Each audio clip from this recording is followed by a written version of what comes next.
That's really dark. Aha! We're lit. Okay, so this is just gonna be a very poorly narrated through solve, I guess, of Melinda's puzzle from a very poorly stickered tripod, but you know, you work with what you got. Anyway, the first step that I use is getting opposite colours on the top and bottom cells, and at the moment I can see there's 3 blue greens already paired here, and I could actually just bring these other 2 down quite easily. So if I rotate the left cell all the way around, they're on the outside, I can use Euro to place them here, and then I can rotate the outside cell all the way down, and I've got 4 blue-green pieces on this side. So now I have to do the left bottom cell pieces as well. It's very, very intuitive step. I can use this reorientation to move the top cell, or the up cell, I guess, like this, so I can move these pieces around. Actually, I have brought that to the right place. If I bring the left cell down, you see I've matched these 3 down there as well. There's only 1 place left, and I can use this piece. If I turn this cell around, I can use RKT, or I guess it's LKT for this, so I can lift up this right side of the cell there, then do a U2 on the left cell by rotating the in cell around and then moving that back down to finish there. I've got to then do another U2 to finish, to realign the side of the right cell that I messed up with RKT. But now you see I've got one side on the down cell completely covered with opposite colours. So now the second step that I use is orienting pieces on the top cell to get all blue and green on the top cell as well. Now this I can use normal 2x2 algorithms.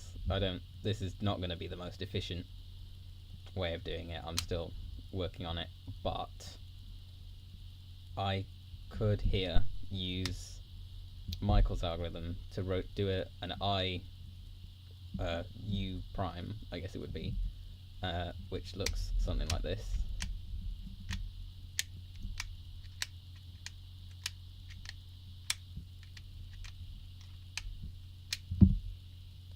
There, and has that done what I wanted? Oh, no, it has not, because there we go. So I've got this blue piece over here, I've got this green piece here, that is then just an L case, so I can do that.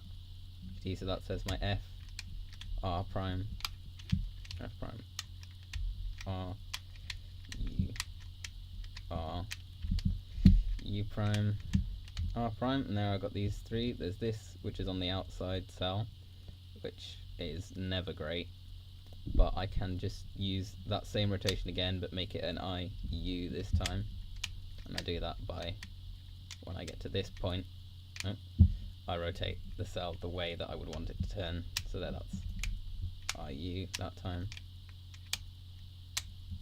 There, that should have brought, oh yeah, so there's 1 green, there's 1 blue. So yeah, I could just do this OLL as a T case, but there is this other green corner here, and I don't want to have to twist 1 corner, so I'm going to see if I can do a rotation that will, so yeah, if I have these 2 facing each other, I might be able to do an I rotation. So this will be an IU.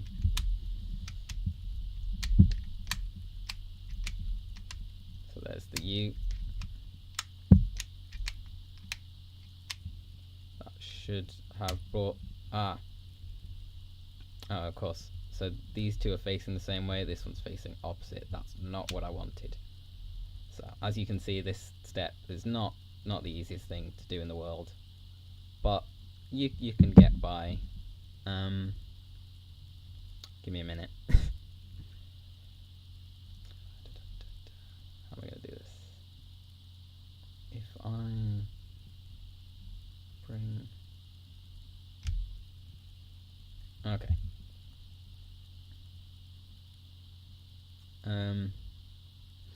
If I bring this green piece here round with IU2 like that, so now it is here, and then I can place it with another IU2 in this position, just the end cap. And so now you see I'm starting to make up what would look like a soon, and then this piece, if I then do another, no, that's not quite gonna work. Actually, no, it won't. I've got to line it up so it's facing either there or there, which, let's be honest, is not easy. But I can use the T-case RKT on this side to flip this up and swap its rotation with hopefully this corner. So that's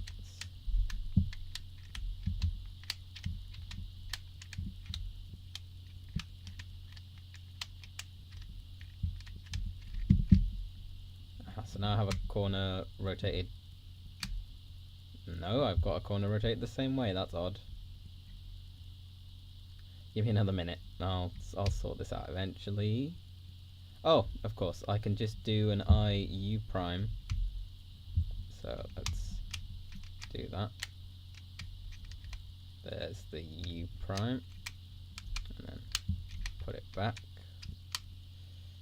Put that back face, and now I should have a soon. Yes, on this. So you can see there's the soon. So if now I can do just an RKT soon.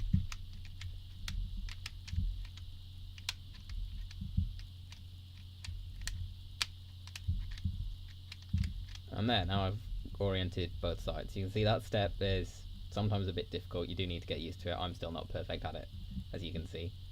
But now I'm going to use the ROIL FOro rotation to move these blue and green pieces onto these outside corners. So that looks like this. Oh, there we go. And so now you can see I've got green and blue on the outside, and so now I don't need to do any more rotations to solve the puzzle. So that was the aim of that first step, and the second step is to make sure that now I can solve this entirely just from this state. So I'm going to rotate vertically like this, and I'm just going to look for two pieces that might be paired. It looks like the best I can do is these two blue ones. They're opposite match here, but I can still work with that. So if I place those on the very bottom there, and I start building up this white face, just like it was a 2x2x3 or a 2x2x4 cuboid. So I'll look for another blue with white. There's one. I can bring that down with an RO2 to match here, and now you can see this isn't opposite colours and it isn't matching colours. Now that's to make it easier to then put in this fourth one. So if I can find that, oh, there it is. So I can bring that out using R2 U prime R2. We should all know that algorithm, I hope. So there it is. So now, instead of using that algorithm again to place it in, because I placed this corner not matching at all, I can bring this other corner up to the front, match them up with one R2 U prime, and then I would R2 if this layer was going to be solved, but since these are opposites, I do an F2 for FO2 first, and you see that swaps these two, and now I can put this together into a full first layer. Then I'll rotate this bottom cell, so now I can start building up these four pieces here, and it's a very similar approach. I find a piece that's got red on it, hopefully. There we go, there's one. And again, I'm going to use my trick of matching it wrong, so that would be there. So you see this piece would go here, but since I've matched it wrong, then when I find the next one, it should be much easier. It's red, so there it is. they're matched up there, I can just do a UO prime and then RO2, and that's matched these. And now I have only the last slot left to do. So we're looking for pink on the bottom. Where's this blue? Pink, there we go. And now instead of placing the pink straight down, because then we've only got one quad left to do, and that's awkward, we place the pink facing the front, that's the bottom colour, and then use R, U, R, UI, R, and that's going to place this corner in twisted. Now that might seem counterproductive, but now we can make sure that the blue corner with the opposite colour, so that'll be purple, you see purple being on the inside there with pink on the outside, and now when we do RO2 you can see they're now paired up. So now if I do UO prime and then RO2, now you can see I've moved this across, which is not ideal, but I have now paired these up. So I've got yellow on the front here, so if I take the yellow bar of these two matched pieces and place that to the back, when I do RO2 you see they pair up, and now when I do UO and then my RO2 again, now I've solved my blue cell here. So now I only have the green cell left, that's just an RKT 2x2 solve. You see I've already got my white 3 pieces here, so I can place in my 4th white piece, and I have actually a white layer. So now I have OLL to do.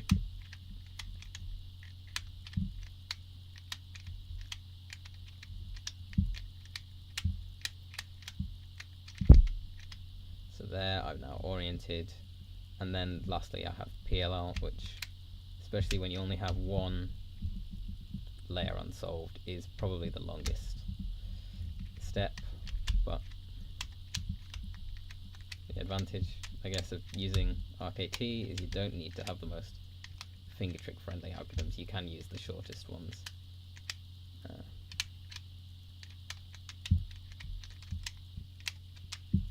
And there we go, that has solved the puzzle. There are a few cases that I should point out if you're not already aware of them. You can end up at the end of your RKT solve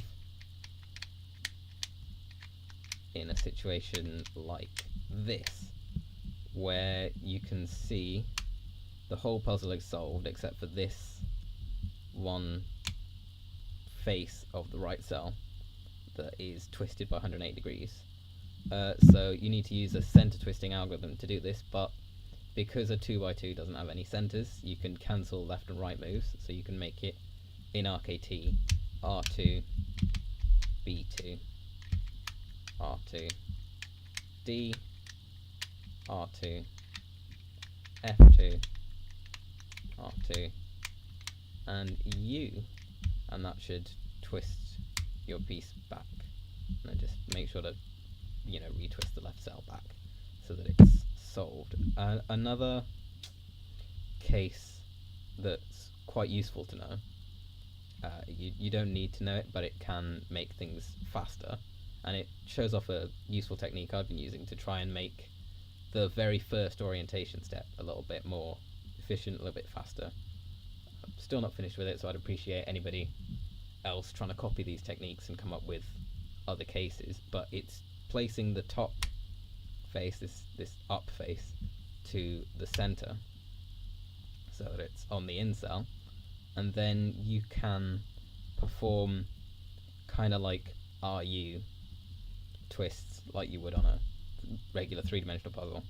So for example, I can do, that would be kind of R, and then just a rotation of the in face, the in cell that's legal, and then I can do R prime, and then for example twist around, and then R, make another in face twist, and then R prime, and then if I move this back up, you see I've done an orientation case for the top. I've actually done 2 U cases facing opposite directions.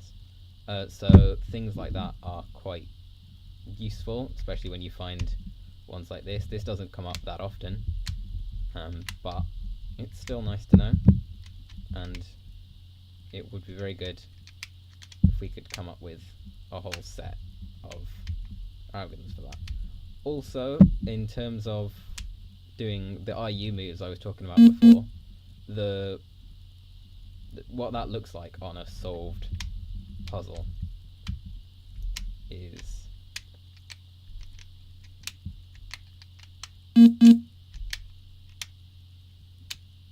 like that. Anyway, so that move looks like this. It's brought the red stickers from the front cell onto the left cell here. It's brought the green stickers from the left cell onto the back cell.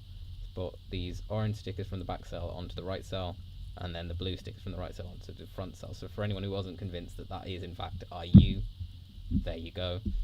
You can do other twists of it. So IU prime, as I said before, is just done by making this an anti-clockwise turn instead of a clockwise turn in the middle of the algorithm. You can use those I twists, so instead of just doing IU, because maybe you want to do something else, you can rotate the puzzle like this, quite obviously, to do rotations. So say IF, it would be here, ID, IB, and then back to IU. You can rotate other cells than the I cell by moving them into the position of the I cell using full puzzle reorientations like that. So the important thing there is to try to not get lost and remember what it is you're doing. So for example, if you're doing an FO twist, you would bring this like this and then rotate up. And so in the middle of a scramble, middle of a solve, you might get confused as to which way to come back to where you started. So my advice on that is just to use the same sequence every single time that you do a certain twist, so that you don't end up thinking, wait, how did I get here again? So for example, when I do FO, I always move the front face and then rotate, so then I know I have to rotate back and then undo, not in the other order. And yeah, you can have similar sequences like that. So I think that clears up everything. Any questions, perfectly welcome. I might make another solve if that wasn't clear enough. I know it wasn't the best solve, but you know, still developing the method. It's not complete yet, so it's never going to be perfect. But anyway, that's it. I hope that was useful to somebody and I've not just wasted my time. But thank you, Melinda, for sending me this puzzle. I know I won it technically, but still, not the sort of thing I probably could have got on my own. And thank you to everyone who has contributed to, I mean, all the puzzles, you know. It's, I don't know, I'm rambling.